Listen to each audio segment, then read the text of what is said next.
Hey, I'm Andy, and welcome to a very special edition of Rock, Roll, and Red Plaid. Today, folks, we are celebrating 30 episodes.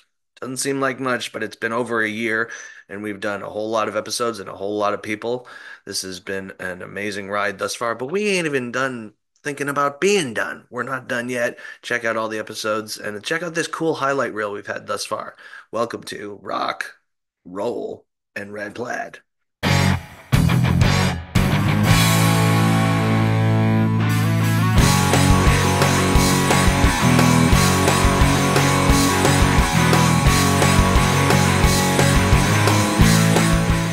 Start off with. Oh, are we on the air yet? Yeah, we just started, bro. We're good. Did you get it fixed, Oh Alan? my god, you're getting this, I hope, because this is the good stuff. So Thank you. God bless you guys. Or something or other. Yeah, yep. You know, whatever. What's up? Come on. Oh, I want to make it good. That's what I'm. Hold on. What's up? This is Robbie here, and you're watching Rock, Roll, and Red Plaid with none other than Andy. I love it. Hola, amigos. This is Billy Shane, your bass player. You're watching me right here on Rock, Roll, and Red Plaid.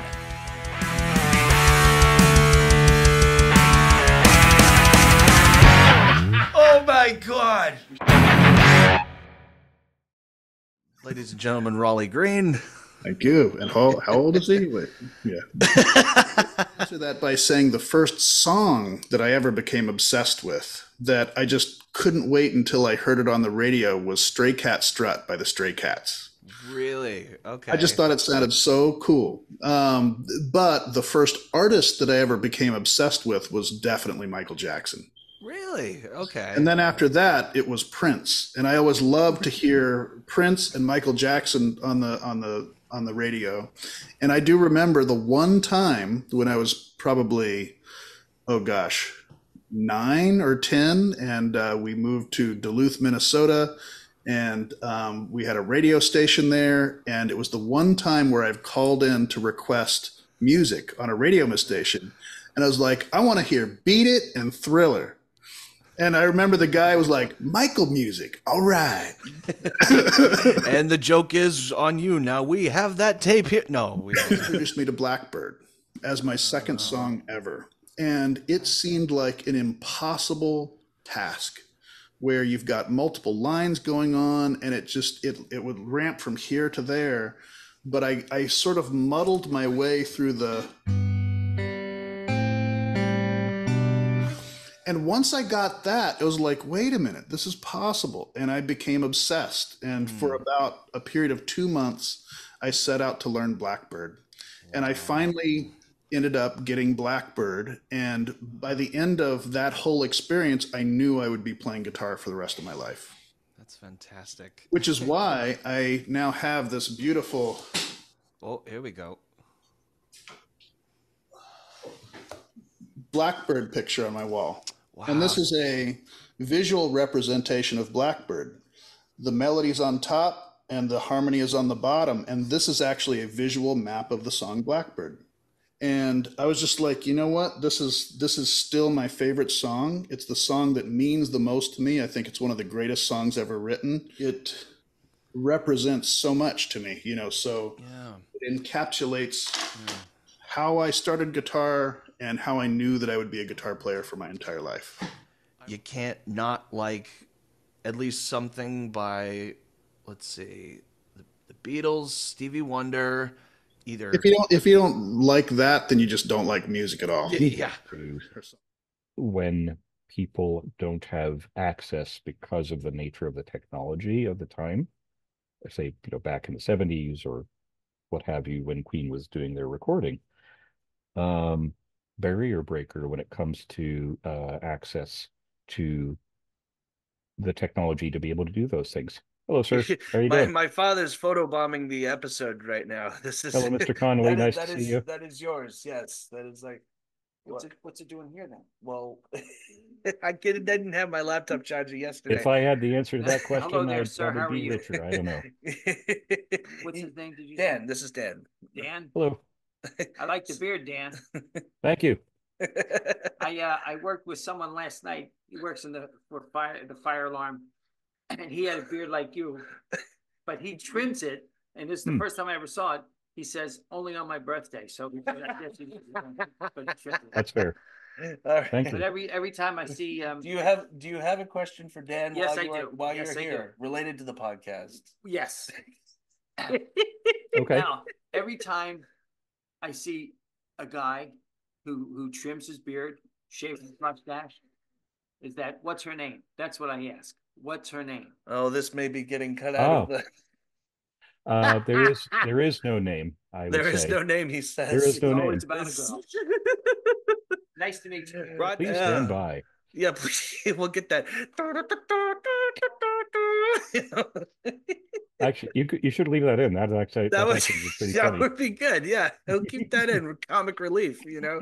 There's I think it's incredibly important as a songwriter to listen to a wide range of genres, not just the genre that you're going to write in, Sure. for exactly the reason that you just talked about. And that is because you can take ideas, you can take little pieces of inspiration from a lot of different things. Just because you're writing punk rock doesn't mean you're not going to take some piece of inspiration from Mozart or country or whatever. Like there's don't just stick to your own lane No. in terms of your Right. listening. Sure. Your listening should be way wider than that. Of course, you were in David Lee Roth's band during the Eat 'em and Smile era, and part of Skyscraper, is it also?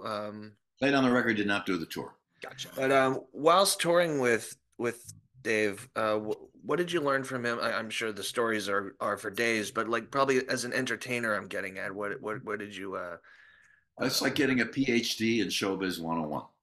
And that was my whole Van Halen starting in 1980, touring with them all the way up to 85, playing with Dave up through 87 when I left. It was a PhD in showbiz, how to do a show live and blow people's minds and do it right. They were grandmasters at it. So I still to this day, many rules I won't violate because I learned from the masters really. Yes. Van Halen. Dave especially. Dave was just a genius at presentation of what the band was. So pretty great. They get told what the prop is, and they get told the line that has to be in the play. Mm-hmm. And so then they go home and they take the next 8 hours and write a play. So the guy that was writing our play asked us all what we liked. And I made the mistake of saying I like to memorize lines. So because of that, he gave me a huge monologue. Oh boy. So we get the script at 8 o'clock in the morning, and we're going to be performing at 8 o'clock that night. So we had to start memorizing everything. And the director had to, we had to stage it and all of that stuff. But my monologue was so big, I kept getting afraid I was going to mess it up. So I kept practicing and practicing. Well, by the end of the rehearsal and getting ready to go on stage, I had it. I had it down cold. I was good. So one of the girls said, "Don't worry. If you forget, nobody's going to know." Well, all right, whatever. So they were the three girls that I was doing the play with, they were on stage already. And I was the last to make my entrance. And I came on and I made my entrance and I said the first line and I forgot the rest of the monologue. Oh no. And I stood there with my eyes wide and I remembered Mary's words saying, "Just talk."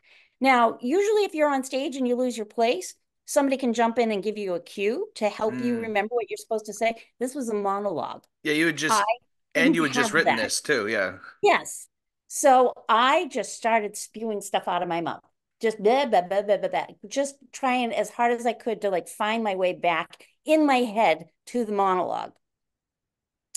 And suddenly, after I must have babbled for at least 2 minutes, it clicked and the words came back and I did the whole dialogue. And at the end of the monologue, the entire audience erupted in applause, and they were cheering and hooting and Right on. hollering. And it was probably the best performance I've ever had. It was, but at the same time, it was such a nightmare. The entire script left my head, and I didn't know what I was going to do, and I just kept talking. Rock, Roll, and Red Plaid podcast. Can everybody introduce themselves? I'm Yoni. I'm the lead singer of the Doties. I'm Ron. I am Andy Connolly, and I interview bands. Love it. Okay. Oh, he's here. Here we go.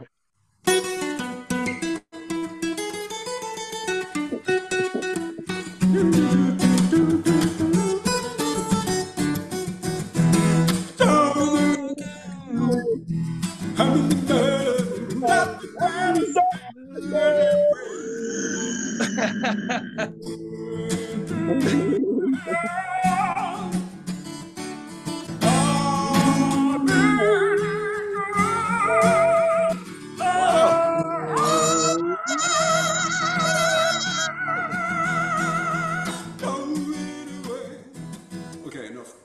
Yeah, I would know. Wow, can you see all the things we've done thus far? 30 episodes, no sign of slowing down. Thank you to every single person who's been on this podcast thus far. You're going to get listed in the credits. Don't you worry. If you didn't see yourself here, you're not forgotten. Thank you so much. I am Andy Conley. I'll see you next time on Rock, Roll, and Red Plaid.